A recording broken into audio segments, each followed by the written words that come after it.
नमस्कार शेतकरी बांधवांनो. आज 30 मे आहे. जून आपल्या तोंडावरती आहे. या वेळेमध्ये जे थोडंफार तापमान कमी व्हायला पाहिजे होतं, ते तापमान अजूनही दिवसागणिक वाढतच चाललेलं आहे. आणि या तापमानाचा खूप मोठा फटका आपल्या मिरची उत्पादक शेतकऱ्यांना मिरची पिकावरती झालेला पाहायला मिळतोय. ज्या शेतकऱ्यांकडे थोड्याफार प्रमाणामध्ये पाणी होतं आणि पाऊस लवकर पडेल या शेवटी ज्या शेतकऱ्यांनी मिरची लागवड केली होती, त्यांना आता बाहेरून पाणी विकत घेऊन टँकरने ते विहिरीत टाकणे, नंतर त्या प्लॉटला देणे आणि त्या प्लॉटला वाचवणे, यासाठी हे शेतकरी प्रयत्नशील आहेत. हे शेतकरी प्लॉट डेव्हलपमेंट करण्यावरती नाही, तर फक्त पाऊस पडेपर्यंत माझा कसा तरी प्लॉट हा वाचला पाहिजे म्हणून प्रयत्नशील आहेत. आणि पाणी कमी पडल्यामुळे अशा शेतकऱ्यांना सध्या प्रॉब्लेम येत आहेत. आता ज्या शेतकऱ्यांकडे पाणी आहे अशा पण शेतकऱ्यांना प्रॉब्लेम येतोय का? तर 100% अशा पण शेतकऱ्यांना प्रॉब्लेम येतोय. तो कसा? आता एकतर रोप प्रॉपर भेटत नाहीये. ज्या शेतकऱ्यांना रोप घेतलं ते कवळं भेटलंय आणि कवळं रोप भेटलं त्याच्यामुळे काय झालं की जे झाडाचं खोड आहे, रोपाचं जे खोड आहे त्याच्यावरती पांढरा चट्टा या तापमानामुळे पडला, या उष्णतेमुळे पडला. त्या ठिकाणी ते रोप कोलमडलं आणि वळून गेलं. हा एक मेजर प्रॉब्लेम. दुसरं, पानच करपून चालले. फक्त त्या ठिकाणी जे खोड आहे तेच उभं राहिले काही ठिकाणी, ज्याचं रोप चांगलं आहे त्यांचं. आता रोप खोड जर उभं आहे तर मग टेन्शन घ्यायची गरज नाही, त्याला नवीन खोटे फुटतात, ते झाड डेव्हलप होतं. पण काहींचा वरूनच शेंडा खाली वाळत चाललाय, त्या ठिकाणी ते पण रोप हे बाद होत आहे. अशा शेतकऱ्यांना रोज बाहेरून 5 ते 10 ट्रे विकत घ्यावे लागतात, रोज नवीन लागवड करावी लागते आणि रोज वेगवेगळे प्रॉब्लेम त्या शेतकऱ्यांना सध्या येत आहेत. ज्या शेतकऱ्यांना रोप चांगलं भेटलं, 10-20 दिवसाचा मिरचीचा प्लॉट लागवड करून झाला, त्या शेतकऱ्यांकडे पाणी असून सुद्धा, ते पाणी देत असून सुद्धा, काही खत औषधी सोडत असून सुद्धा त्या शेतकऱ्यांची जे जे रोप आहे किंवा जो प्लॉट आहे तो वाढ करत नाहीये, फुटवे फोडत नाहीये. जशी ग्रोथ महिन्याभरामध्ये पाहिजे ती महिन्याभरात सुद्धा अजून ग्रोथ झालेली नाही. हा पण एक मेजर इश्यू या शेतकऱ्यांना येतोय. अजून काय, तर ज्या शेतकऱ्यांचे प्लॉट महिनाभर झालाय, खूप चांगल्या पद्धतीने टिकलाय, सेट झालाय, अशा पण शेतकऱ्यांना प्रॉब्लेम येतोय. आता सध्या मार्केटमध्ये थ्रिप्स आहे, माईट आहे, मावा आहे, पांढरे माशी, कोळी यांचा खूप मोठ्या प्रमाणामध्ये अटॅक हा होतोय. आता अशामध्ये या शेतीमध्ये पाणी आहे त्याच्यामुळे हे खालून औषधी सोडतात आहे, खतं सोडतात आहे, वरून फवारण्या पण घेत आहे. पण या खतांचा आणि औषधांचा सुद्धा काहीही फायदा शेतकऱ्यांना होत नाहीये. कारण काय? हे तापमान. आणि तापमानाचा कसा फरक, म्हणजे फायदा नाही उरला शेतकऱ्याला. तो म्हणजे जे काही झाड आहे आता, ते झाड फक्त स्वतःला डेव्हलप करण्यामध्ये किंवा स्वतःला वाचवण्यामध्ये स्वतःची ताकद खर्च करत आहे. जे काही एनर्जी, जे काही ताकद, जे काही शक्ती त्याच्यामध्ये आहे ती त्याला वाचवण्यामध्ये ती खर्च करत आहे, कारण तापमान जास्त आहे. आणि आपण जे काही खतं देतोय किंवा औषधी फवारतोय याच्यामुळे हे हिटेड असतात, ते अजून खूप पॉवरफुल असतात, त्याच्यामुळे ते पचवण्याची क्षमता त्या झाडामध्ये नाहीच आहे. त्याच्यामुळे ते झाड डेव्हलप होण्याच्या ऐवजी अजून स्ट्रेसमध्ये चाललंय. ते थ्रिप्स माईट मावा जे आहे ते मरतच नाहीये, ते झाडाला रिस्पॉन्स देऊन राहिलं.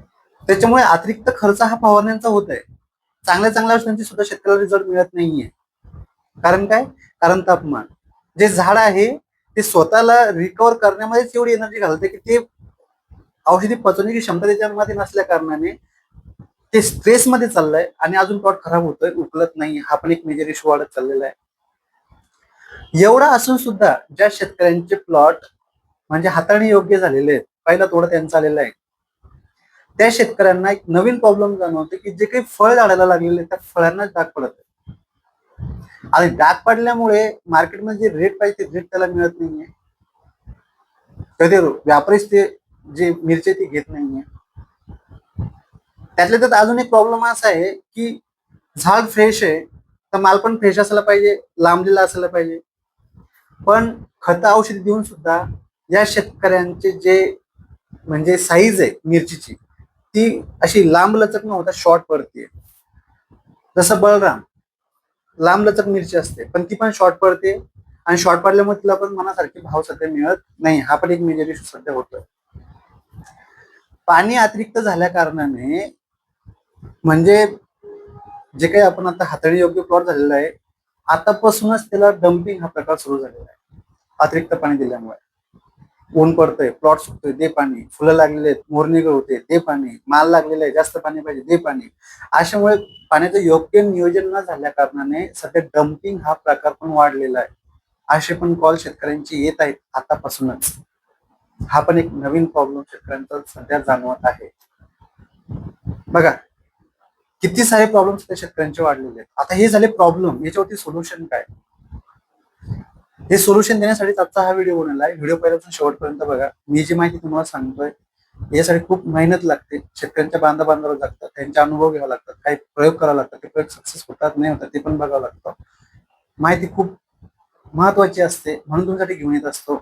म्हणून माहिती जर आवडली तर लाईक करा. लाईक केल्याने पैसे नाही मिळत पण उत्साह वाढतो. तो उत्साह वाढण्यासाठी एक लाईक करा, चॅनलला सबस्क्राईब करा, शेजारील बेल आयकॉन दाबा. त्याच्यासाठी कारण असे नवनवीन व्हिडिओ, अजून जे काही प्रॉब्लेम भविष्यात येणार त्याचे पण नवनवीन व्हिडिओ मी तुमच्यासाठी घेऊन येतात. त्यासाठी पण तुम्हाला कनेक्टेड राहावं लागेल. त्यासाठी चॅनल सबस्क्राईब करा. आणि हा व्हिडिओ फक्त माझ्या पुरता आणि तुमच्या पुरता नाहीये. हा व्हिडिओ महाराष्ट्रातील सर्व म्युच्युअल शेतकऱ्यांसाठी आहे. त्यांना हा व्हिडिओ आवर्जून पाठवा. ज्यांचे हे प्रॉब्लेम आलेले आहेत त्यांना पण मदत होईल, ज्यांना आलेले नाहीत किंवा येऊ शकतात पुढे त्यांना पण याची मदत होणार आहे. म्हणून त्याही शेतकऱ्यांचा हात धरून त्यांच्या खांद्याला खांदा लावून त्यांना पण आपल्या सोबत घ्या, त्यांना पण पुढे घेऊन चला. कारण शेतकऱ्यांना समृद्ध करणे हाच एक माझा ध्यास आहे. तर बघा शेतकरी बांधवांनो, ज्या शेतकऱ्यांना पाणी नाहीये अशा शेतकऱ्यांनी सध्या प्लॉट कसे सांभाळायचे? बघा, एक तर तुमच्याकडे पाणी नाहीये.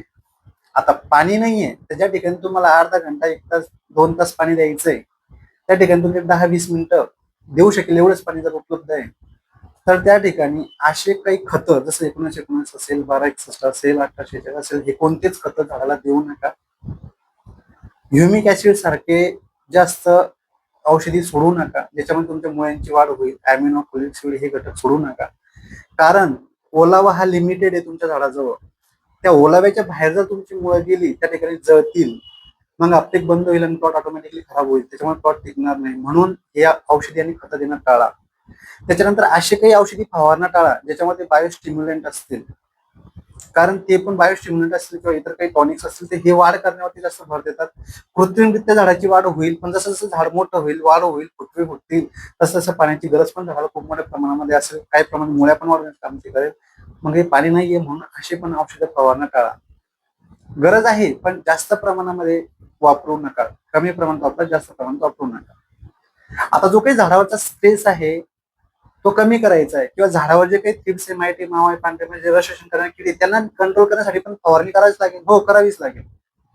पण रोज संध्याकाळी आवर्जून एक काम करा, शक्य झाल्यास रोज संध्याकाळी आवर्जून एक काम करा, ते पण शक्य झाल्यास सांगतोय, फक्त पाण्याची निखळ फवारणी करा.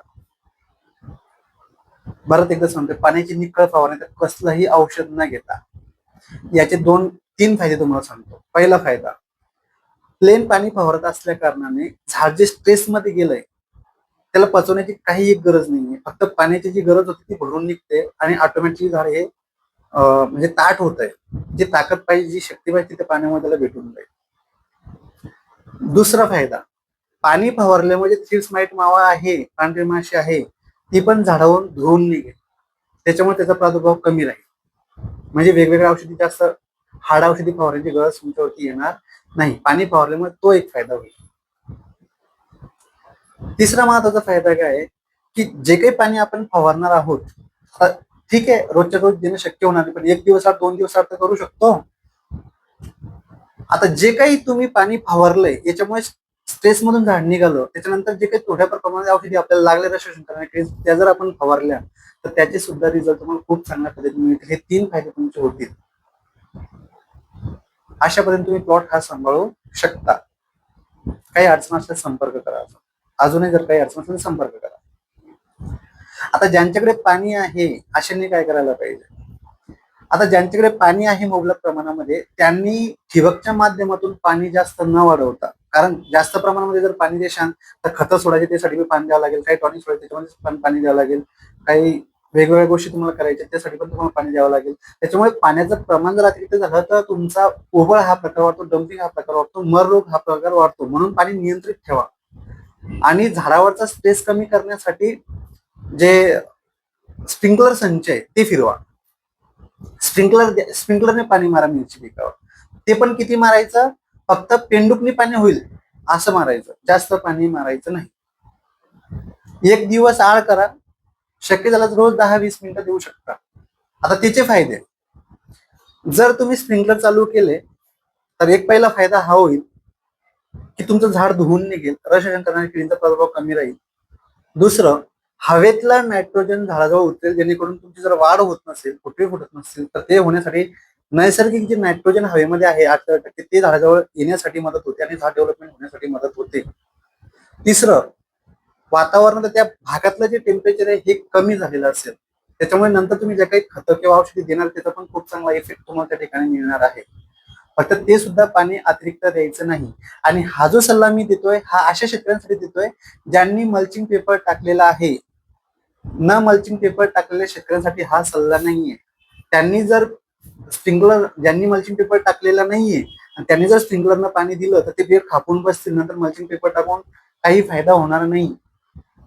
किंवा मल्चिंग पेपर टाकतही नसेल तर काही फायदा होणार नाही. बेड कडक पडल्यानंतर मुळांची ग्रोथ थांबून जाईल आणि तुमचा प्लॉट ऑटोमॅटिकली खराब होऊन जाईल. तर हा जो सल्ला आहे हा अशा शेतकऱ्यांसाठी ज्यांनी मल्चिंग पेपर टाकलेला आहे, ज्यांनी मल्चिंग पेपर टाकले अशा शेतकऱ्यांसाठी हा सल्ला नाही. परत एकदा सांगतोय, आता अशा पद्धतीने तुम्ही जर कधी थोडंफार नियोजन केलं, टेम्परेचर थोडं कंट्रोल करण्याचा प्रयत्न केला तर खूप मोठ्या प्रमाणात तुम्हाला फायदा होईल.